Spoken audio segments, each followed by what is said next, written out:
Star Wars Andor series highlighted a great many ideas in the Star Wars universe. While these ideas were slightly hinted upon in earlier Star Wars stories, the Cassian Andor series has been the most profound. Political ideologies were always present in Star Wars, but they weren't really the theme of hope in the Star Wars universe. Now, we get a much bleaker Star Wars story, where at one time hope was almost promised at the end of a lightsaber for those fortunate enough to understand the power that came with it. But Andor is different. It isn't about those who can wield the Force. It's about average people standing up to an oppressive fascist regime bent on galactic domination. But there is one piece to the Andor series that solidifies just what revolution means. Absolute power corrupts absolutely. This is the real-world comparison of that idea and how our own real-world history was the inspiration for the first nails in the coffin for Emperor Palpatine's fascist regime. But a small disclaimer, I'm not here to say one ideology is right over another. I agree that Palpatine's administration had to go, but I ask the question, was it replaced with a better system? I don't know, maybe I shouldn't make this video. It's deeply political and politics is really something I don't like discussing. Not on here, at least. Like I said, this isn't to say the rebellion is wrong. It's just a comparison to our own real world and how our own history was the basis for the rebellion against the Empire.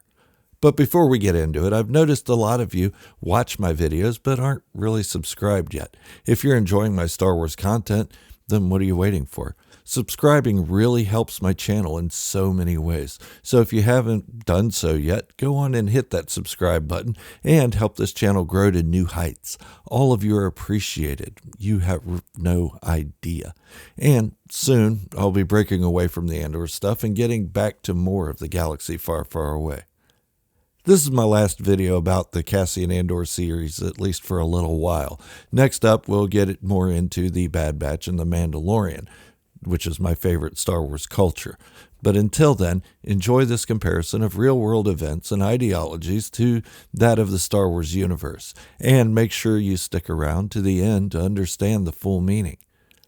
George Lucas created Star Wars with no lack of real-world politics. The Empire was always set up as a fascist regime similar to that of the Third Reich, with a powerful leader who used his own confidants as pawns in order to solidify his power and remain in control.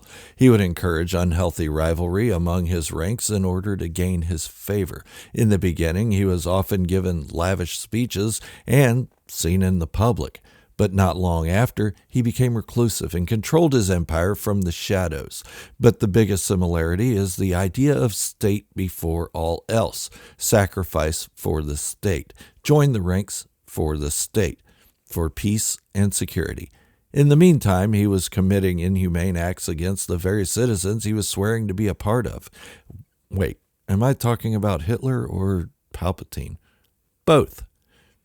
During both administrations, fear was created in order to keep anyone from rising up in large numbers. Fear that even your closest friend, family member, or neighbor may turn you in for anti-government thoughts. It happened during the era of Nazi Germany, and it happened in Andor.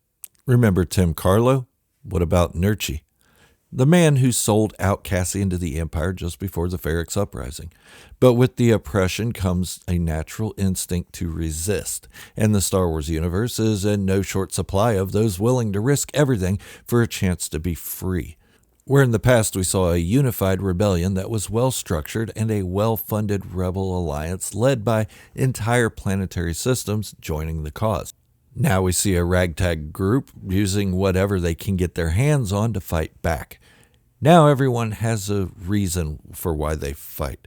And I'm not going to say the sole reason for the beginning of the rebellion was politically motivated, because it wasn't. But with the victory of an uprising does come certain political freedoms.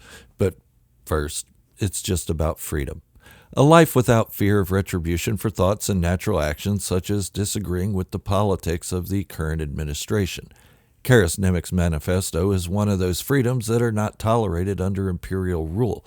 Just having the thoughts contained in this journal are enough to warrant a death sentence, let alone writing them out. But let's look at the word manifesto. This word was chosen wisely by the writers of the Andor series. It wasn't called a journal, it wasn't called a diary, it was called a manifesto, after the real-world Communist Manifesto. And don't confuse the word communist with the current ideal of totalitarian rule. The modern idea is more Machiavellian than Marxist. In this case, communism is something more akin to a utopian society where everything exists in harmony. And don't worry, I'm not sensationalizing that, just explaining the thought behind it. But Nemec's manifesto is just that, the idea that it takes just one person to be the decisive strength of victory, that there is a whole revolution coming and you may feel alone now, but you're really not. But this revolution is not unlike what we have seen before. The Communist Revolution in Russia of 1917 was along the same lines. This revolution was led by the same thing we see in Andor: normal, average citizens tired of a government that didn't listen to them. We tend to romanticize revolutions of the past. The partisans in Europe during World War II, for instance. Yes, they were fighting for a good cause, but during this time there were two leading ideologies in Europe: fascist and communist. And these are the basic groundings for Andor and the Star Wars universe. An average person, laborer, rising up against those who oppose their ideas of freedom. Ferrix looks an awful lot like it could be a steelworkers union, doesn't it? And what do we do for the people of Ferrix when they uprise, as viewers? We cheer for them. We romanticize what they're doing, as we should. They're downtrodden and oppressed in almost every way. I know a lot of people will think I'm off my rocker for this, but George Lucas set Star Wars up this way. He didn't like the capitalist government of the U.S. and compared it to the governments of the Axis powers during World War II. So he needed that fascist system to have an enemy, and the natural enemy of the right is the left, an idea that the Rebel Alliance was more based on a utopian existence of harmony. And the Cassian Andor series takes those ideas a step further by taking away the super-powered Jedi and putting the revolution in the hands of average people, workers. The irony of the Andor series is that one writing the manifesto, going against capitalism and fascism, was actually killed by money. The Empire's capital crushed Karis Nemec, thus ending any further entries into his manifesto, thus showing the money is the root of all evil. In the end, the Empire gets vanquished, and that's a good thing. But we're shown that the New Republic is only slightly better than the Empire.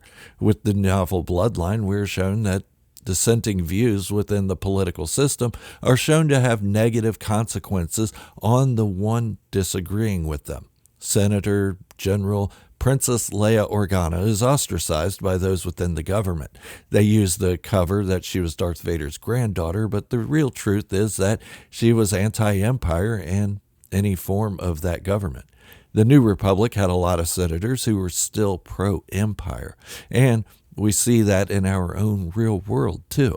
Look at the fall of communism in Russia in the 90s. It was a celebration larger than anything we saw on Andor. Yes, there are still those in the government still holding on to the ideologies of the past. By the way, if you're one of those who wondered why there's an AK-47 in the Cassian Andor series, or why Karis Nemec wears a red hat, think about who designed the AK-47 and what the color red is synonymous with politically. A lot of Star Wars fans say they don't like Andor because the political aspect is too much and it makes the show slow. But Star Wars has always had a political side, mirroring our own history and political atmosphere of the times. How will the Emperor maintain control without the bureaucracy? Remember that line? Not to mention the premise for The Phantom Menace with trade disputes and political elections. Even though I've made claims that the Andor series has huge references to our own world, there's one tone that remains in the series that has always been true to Star Wars as well: hope. To wrap this up, I'm not saying that my thoughts are the be-all, end-all. We all have different ideas of what Star Wars is. If we have a differing opinion, I encourage that, and I'd love to hear your thoughts on it. So leave a comment and let's discuss Star Wars.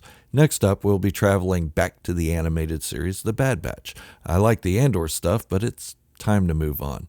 I'll also be doing some stuff on The Mandalorian and the rest of the Star Wars universe. So if you haven't yet subscribed, go on and hit that subscribe button now to stay up to date on everything Star Wars. I'll see you in the next video. Until then, this is Gerald, a Star Wars fanatic, signing off, wishing you all great health, happiness, and peace. Be good to each other. Thank you all for watching, and remember, this is the way. And positivity in the Star Wars community is the only way.